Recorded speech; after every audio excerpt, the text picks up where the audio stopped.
welcome back, my friends, for another episode of Mes Que Un Podcast. It's your Uncle John here with baby Buga. In today's episode, we're going to give you a little update on the podcast. You probably noticed we've been missing the last few weeks, so we'll talk about it. But then the focus is going to be on the El Clasico Copa del Rey final. We're going to be talking lineups, preview, prediction, all that and more on today's episode. Make sure you drop a like, show some love and support for the channel. With that out of the way, baby Buga, how we feeling, sir?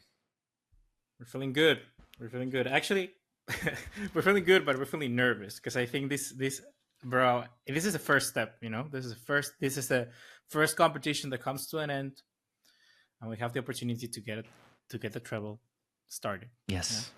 Let's go ahead. Quadruple, bro. Don't overlook the Super Copa. That's already in the cabinet. But yeah, Copa del Rey final, and this is huge. We've come so far this season. Like, I'm incredibly proud of this team. I am very much in love with this team. I'm not going to sit here and say it's all for nothing if we slip up now, but it will definitely, I'll say, make me feel much more pessimistic for the future. Like right now, I'm riding high. Anything's possible.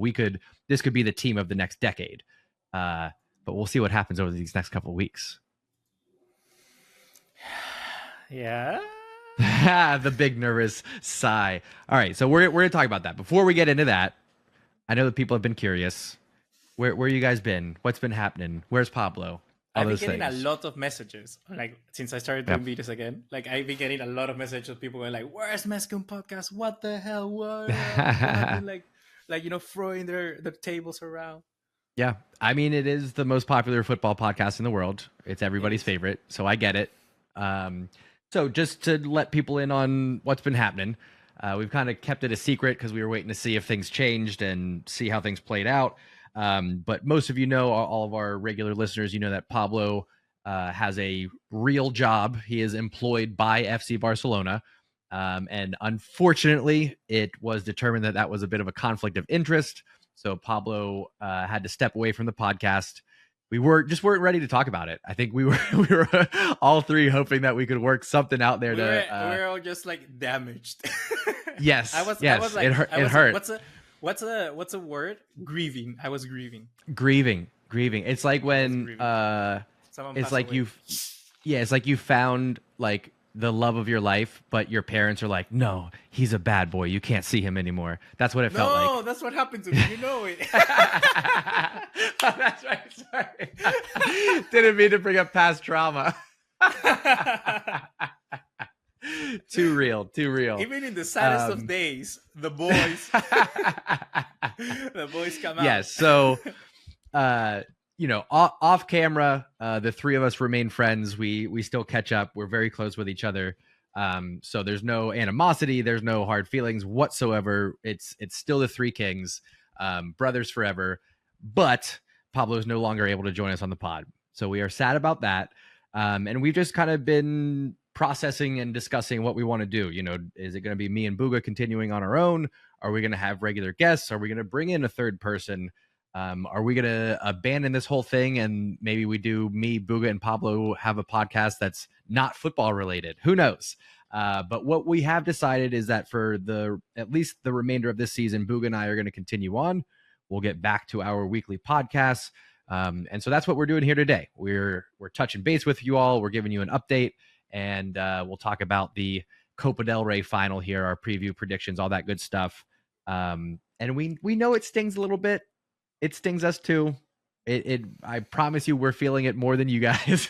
It's not the idea of what we wanted when we created Mes Que Un Podcast. Like, we had an idea, right? We had an idea in mind of what we wanted it to be, a vision, and it was always Uncle John, Papa Pablo, and Baby Buga. It was always us three, yep. The roomies, you guys, or whatever you're called. I don't know what you're called nowadays. but it was always that. We've had like even goals outside of like us. Are we still gonna do the thing where we want to meet up for the World Cup? Oh, that's still happening. Yeah. Oh, okay. I'm hoping there's some reason that Barcelona sends Pablo to the World Cup, and then like we just crash in his hotel room, the free place to stay, and then we'll figure out tickets, that kind of thing. And Mr. Rafinha Beloli Diaz. Yeah, like maybe Pablo can like hire us, quote unquote, as his like assistants. Yeah, cameraman, like whatever. I'll carry his bags. I don't care. And we get a press pass. You know what I mean? That's what I'm still hoping for that. Yeah, but we'll yeah, it's like we had this vision. That's kind of what we wanted to do, and yeah, it's been a roller coaster of emotions. But we wanna continue because basically what makes me and John, I think, want to continue is that we just seen the support from you guys. It's quite big. Like a lot of people like it, and it's the you know, that the banter, the fact that we are friends together, right? So maybe we'll see how it evolves. We want to have more discussions about it in the future, but that's the present for now. You know, it's us, me, John, and we'll see what we do. We'll certainly carry on until the end of the season and have a conversation at the end and see how we progress to the next campaign, right? To Flick's absolutely season. yeah, exactly. We're doing this Hansi Flick style. We're not signing any long-term contracts. We're taking it year by year, and we'll see what happens. But we're very happy with where we're at right now. All right, update out of the way. Let's talk Copa del Rey final, Buga. Let's get into it, baby. How are the nerves? How are the nerves going into this? Are we feeling confident? We've beaten them twice already this year. I know, but 5-2 in the Super Copa, 4-0 in La Liga. That's what doesn't not at all. Confident, you know, I hear so many people talking like, "Oh yeah, how many goals we're gonna smash Madrid by?" And I'm like, I think this one is gonna be the tightest of them all because I just point this out. If Mbappe isn't fit at 100%, I think Carlo Ancelotti has the perfect excuse to go back to the team for which he won the Champions League. Just have Bellingham behind Vinicius and Rodrigo and just go to one extra man in midfield. And I think that, of course, they're missing key players. You know, Asensio is now there. Lucas Vazquez is going to have to play a right back if he does that. But I think that's my prediction. I think that's where the game is headed at. And if that happens, I just see Barcelona, a team that have not beaten that Real Madrid side. Like that version of Madrid, we haven't beaten them. It's a different season. It's a different mentality. It's different players at a different level, different system. Of course, all of that matters. But I just think this is going to be tighter. It's going to be closer than what people think. I don't think this is just a given because you've beaten your rivals 5-2, and then 4-0. Yeah. And I always go back to, I said it in the video that I was doing. And can I totally plug myself in here and say I'm doing videos back again? Plug it, baby. Plug it, Buga. I'm doing videos back again on my channel, guys. I'm doing shorts. I'm doing match reactions videos. Go. What's that channel, Buga? Let them know where you're at, bro. Buga Luis FC. Or no, I think it's just Buga Luis. I think you dropped the FC, right? I dropped the FC because somebody had Buga Luis just on his own. And now that channel is closed, so I took it. There you go. Rightfully so. Buga Luis. Good. So good. I was saying there in the channel, I was saying that I think it's a different team, it's a different mentality, whatnot, and yeah, like you've seen many times. How many these previous seasons you see United that has screwed up Manchester City? You've seen that, right? They screw up their FA Cup. They have screwed up their trebles in the Centurion season, things like that. In the FA Cup, they've beaten them. So I think like Real Madrid are certainly going to. People underestimate I think the what you call it, the derby factor that is this game. Yep. Yeah. I think people underestimate that. I think like Real Madrid just want to beat us, not for the sake of winning the cup. Like it's a bigger trophy for them to just not get us winning the treble. Yeah, I am with you. I don't think any of the previous matches matter going into this. This is a final against Real Madrid, and this is Real Madrid's best shot at a trophy this year. I think that's maybe another piece that people are now overlooking. Knocked out of Champions League, La Liga isn't done, but it's very unlikely. And so they could put all their eggs in this basket, and it only takes one match. So I do think we're going to see something a little bit different. Ancelotti has to change things up. He has to. I mean, he cannot based off of the last two matches. Yeah. He's so, going to get sacked at halftime. So yeah, I'm nervous going into it, but I'm confident in our abilities. I believe in Hansi's system. I believe in the mentality of the players. Breaking What? news. Lamine Yamal has dyed his hair blonde. You saw? Okay, all right. That you scared the crap out of me, bro. I thought that was gonna be like Lamine Yamal pulled a hamstring, yada yada yada, something like that. And zoop zoop zoop zoop. Little camera technical problem, and we're back. No big deal. We were just talking about, I believe, how nothing is guaranteed here, even though Barcelona have won the last few matches, and we're still nervous because it's a final. So, anyway, we talk lineup. There shouldn't be a lot of debate. Yep. Okay, well, actually, Chesney or Ter Stegen. I was sitting here going, oh, there's not much debate. I'll say my jaw won't hit the floor if Ter Stegen started, but I think it's Chesney because Ter Stegen has 0 playing time. Nah, Ter Stegen has to play like Real Valladolid. Oh, you're going Ter Stegen? No, Real Valladolid. Like he has to play the game against Real Valladolid. Okay, I thought you were saying no. He has to play against Real Madrid. I was like, bro, he's had 0 actual gameplay at full speed, and we're gonna throw him into a final. I can't see that happening. I could see him, not to get too far ahead, I could see him working his way back and maybe starting in a Champions League final if we get that far. I could see that happening. But I think Chesney, because of the timing, has to start in this final. And he's earned it. I think he's earned it. He's had some flubs. It's his cup. Made some mistakes coming off the line, but it is his cup. Yes, to that point. Even if Ter Stegen was healthy, traditionally Barcelona let their backup keeper run Copa del Rey. No. So he's made it this far. It's his cup. Chesney between the posts. I think the rest of the defense is okay. Koundé, Cubarsí, Íñigo Martínez, that's what we know. But the problem is the left back. Has to be. That changes everything. So you go in Gerard Martin? I think Flick will play Gerard Martin. I think so too, because what's our alternative? Fort. He doesn't have a lot of faith in Fort. People say Fort or Íñigo Martínez as a left back and then Araujo as a center. Yeah, but nah. It's Gerard Martin. Yeah, you have to. You definitely have to. Maybe there's going to be some people trying to make a shout for Araujo to get a start, potentially over who? Íñigo Martínez, perhaps, just because of the athletic ability. But I would disagree with that wholeheartedly. I think passing is going to be more important in this match. So, yeah, we're in agreement there. We go Martin, Íñigo, Cubarsí, the best right back in football, Jules Koundé. Yep. I think it's simple. Midfield, bro. I think midfield is also simple. I think it's Pedri, I think it's Frank, I think it's Olmo. I think so too. Again, shout for a Fermin Lopez in there. I've been loving what he's been doing in terms of the energy, the balls that he's been providing. But his main man is Lewandowski, and Lewandowski's not going to be playing. So I think we do bring in a Danny Olmo. Also, a little bit of a shout for Gavi. Is there any way we see Pedri, Frankie, Gavi? If we see Pedri, Frankie, Gavi, it's because we're seeing Olmo as a false 9. Ooh. But I think it's Ferran. But I think it's Ferran. I think Ferran's earned it.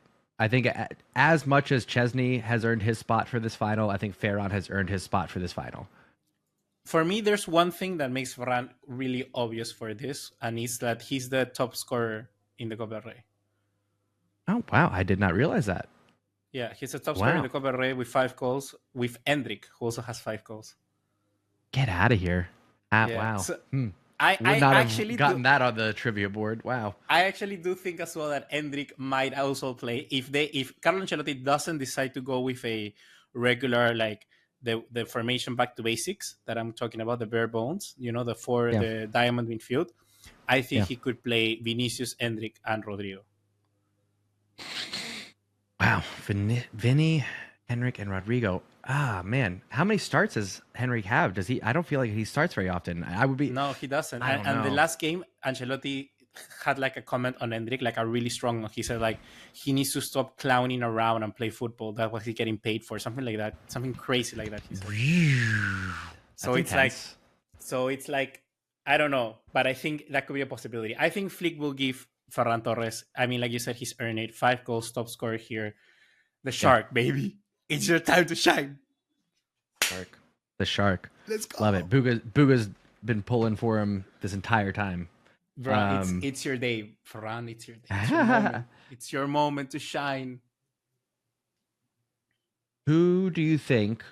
Because I think it's easy to say Lamine, Rafinha, Pedri, but in these kind of matches, I feel like very often there's somebody that you wouldn't expect that really steps up big.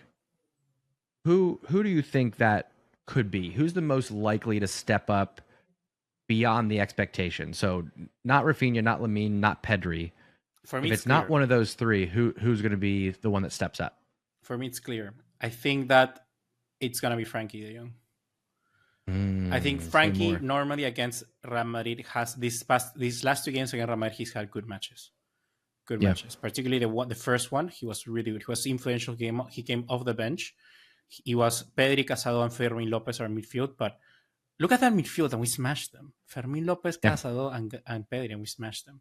Frankie de Jong came off. I miss Casa though. Real quick, pause. I miss Casa though. I wish he was around for the tail end of this.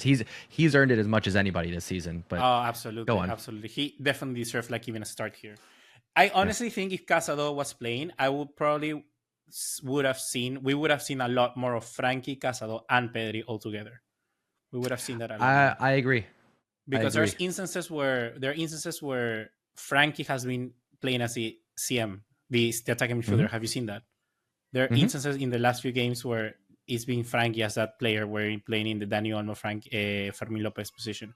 But anyhow, I think it's going to be Frankie because he's very good in these games. He came in that first game influential off the bench. He changed it completely. I think his passing, his dribbling, his press resistance, everything is really good. And I think he could be a guy that actually put his stamp on the game and could decide it.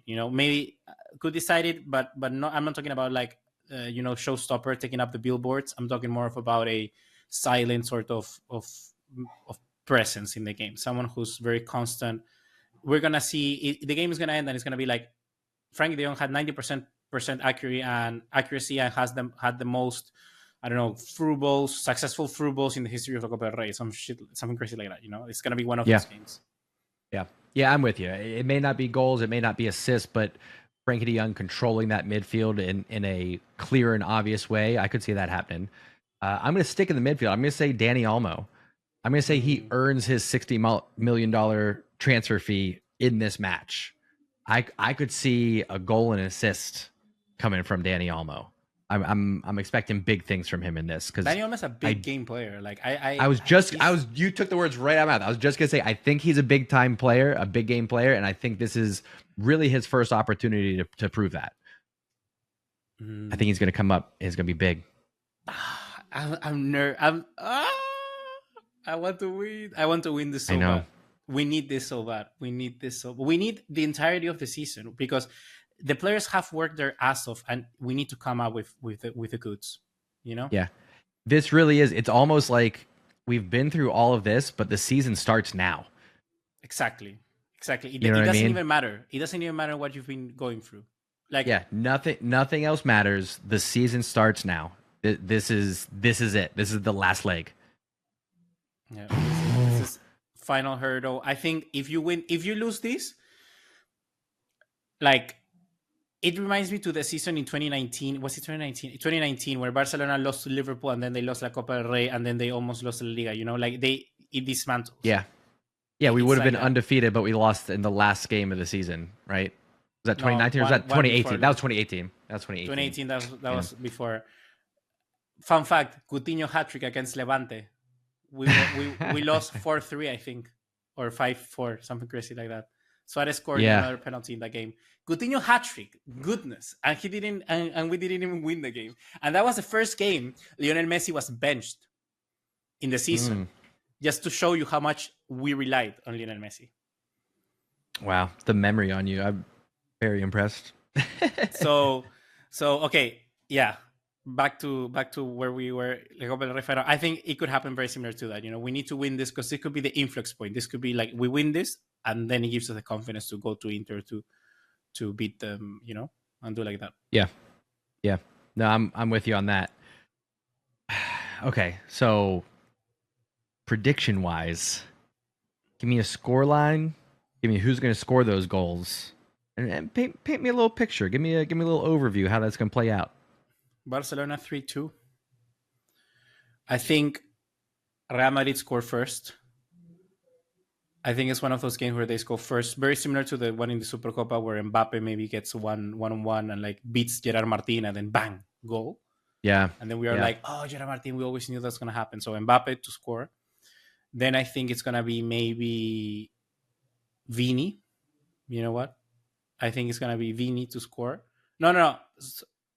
Forget it. So after Mbappe goal, we come back. We get a goal. Okay, 1-1. That goal scores by Lamine Yamal. I think Lamine Yamal turns up. He scores a goal. Then I think the next goal comes from Dani Olmo. We're winning 2-1. Then in the 60th, 64th minute, something like that, 70th minute, Vinicius scores in a counterattack. Like I think they get a 1-on-1. It's almost gonna be a red card. It's not a red card. They're gonna be furious because they're gonna say, "Oh, Inigo Martinez should have been set off," but it isn't. But Vinicius goes and scores 2-2, and then at the end of the game, minute 83, I think Ferran Torres scores. Okay, I like that. Or maybe change Dani Olmo with Ferran Torres. Maybe Ferran Torres scored the second one on the double. Dani Olmo wins it. And then Danny. Okay. Then Danny wins it. Okay, all right. I like that. 3-2 Barca victory. I'll go with that. I'm gonna be a little bit more conservative.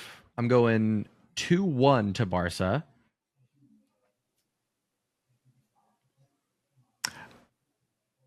I could also see Real Madrid scoring first, and maybe it's early. Maybe it's Mbappe getting in behind. Gerard Martin. I can definitely see that happening. Yeah. Honestly, dude, I'm a little bit worried about that. But actually, you know what? Bro, I'm gonna go Vinny Jr. Because, we're talking about this, and you're like, will Mbappe play? That's what's giving me the hesitation, and yeah. I'm gonna say Vinny Jr. scores first.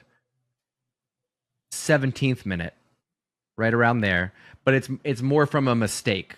We give the ball up in midfield, or it's a loose pass that doesn't connect. It's something that sets up Vinny Jr. for a clear opportunity. Yeah. 1-0 to Real Madrid. Make it to halftime. Second half, early Barcelona goal from Ferran Torres. It's 1-1. Yeah, it's 1-1. I'm thinking like 47th minute, like right off the halftime whistle. And then I think it's Rafinha. And I'm gonna say it does come late. I'm gonna right in the same ballpark. I'm gonna say 84th minute. Rafinha winner. 2-1 Barcelona. Easy peasy. Easy peasy lemon squeezy. I'm nervous now. I just got more nervous. I don't know why. Yeah, but I think I the way you narrate your game, it's it's nervous. Yeah. So that's happening Saturday. I cannot wait. It's this week is do or die because next week have Inter, bro. I know. I'm so nervous about it. Speaking of that, well, is there anything else that we want to touch on about El Clasico? Not really. I just think that quickly, which miss do you think it's biggest? Lewandowski or Balde? I think it's Balde. Because of the way Ferran is playing, I will go Balde.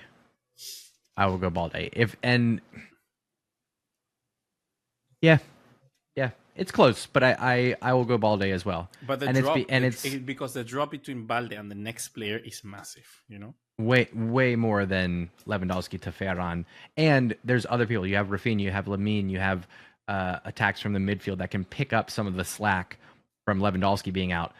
You can't really pick up the defensive slack when you have your starting left back out. That's way more difficult to cover. So I'm with you on that. And of course, let us know down in the comments for all the listeners out there, what's your prediction? And give us the details. Give us the score line. Give us who's going to get those goals. And if you want to give us a little overview of how the match is going to play out, we'd love to hear that too. We are keeping this episode short and sweet, of course. This is a little check-in, little comeback episode for us.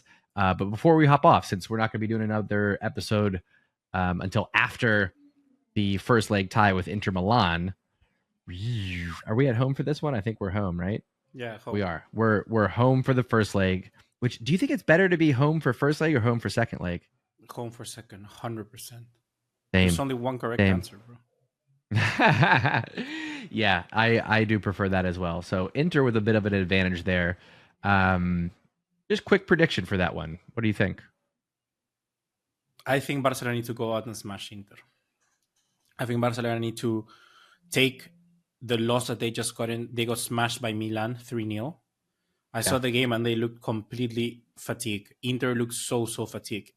60 minutes in, Inzaghi took out like Barella. He took out Di Marco. He took out, and he was already resting like Çalhanoğlu. He was already resting Thuram. So they're destroyed physically. And I think Barcelona, I mean, they're so as well, right? But I think we need to capitalize on that, and we need to go out and beat them like we beat Dortmund. I think that's what we need to do. Same. I think playing away to Inter in the second leg is going to be tough. That's going to be a raucous atmosphere. We got to go in there with a 2-goal lead at least. Yeah. So I'm looking for, I think 2-0 is reasonable. I think 3-0's within our grasp as well. I think we can do that at home. So I'm going to say 2-0 to Barcelona. I feel pretty confident about that. I think we can keep a clean sheet because Inter won't want to press too much, seeing what happened with Dortmund, how we just kept piling on. So I could see us dominating the match, getting a goal in the first half, getting a goal in the second half, but then Inter are like, hey, let's shut up shop, take this 2-0 defeat back home and see what happens. I could see that playing it out that way. Yeah, really. Like the game, Bayern also at the Giuseppe Meazza, they like really pushed them to their limit. So I think that's where Barcelona can also take advantage of it. Have spaces. If we overload those areas, I think Barcelona has the advantage. Lamine is perfect for that. Rafinha is perfect for that. Dani Olmo is perfect for that. Pedri as well. It's going to be difficult, but I think, I'm going to go I'm going to go more than you. I'm going to go you know what? I'm going to go the same as in 2018. I'm going to go Barcelona 4-1. I think Barcelona, like Roma, I think we beat them 4-1. Convincing game. And then we go to the Giuseppe Meazza. I think that's what's going to happen. 4-1. Okay. All right. We'll see. Big week for Barca. I'm very excited. Huge week, bro. No Alejandro Valdez and no Lewandowski. Gerard Martin and Ferran Torres for those 2 games. Yeah. Massive. We're going to get through it. But you know what? Even though I'm nervous and I'm anxious, I'm so excited that we've made it to this point. We've made it through the dark days. We rode through the storm. The worst is behind us. We've got a great club. We've got depth. We've got a great manager. The aura of Barcelona is back. We just got to finish strong now. Yeah. We can do it. We can do it. Do it, boys. We can do it. All right. Short and sweet. We're going to get out of here. We'll do another one next week. So we'll recap the Copa del Rey final. We'll recap first leg of Champions League. And there's also that Valladolid match as well. Mm-hmm. Lower priority, but as long as there's no surprising results, lower priority. But we'll talk about all that and more on next week's episode of the Copa del Rey final. Let us know. Come to Buga for the entrance. Oh, that's right. Yeah, it'll be on Buga's channel. Yeah, if you need some content before that, hop on over to Buga Luis on YouTube. Until then, appreciate everybody's patience. Appreciate the love and support, reaching out, asking for where those episodes are. So we're going to be delivering. Like I said, we're riding out the rest of this season. We'll see what happens, but we love you. We appreciate you listening, and we will see you next time right here on Mes Que Un Podcast. See you, friends. See you.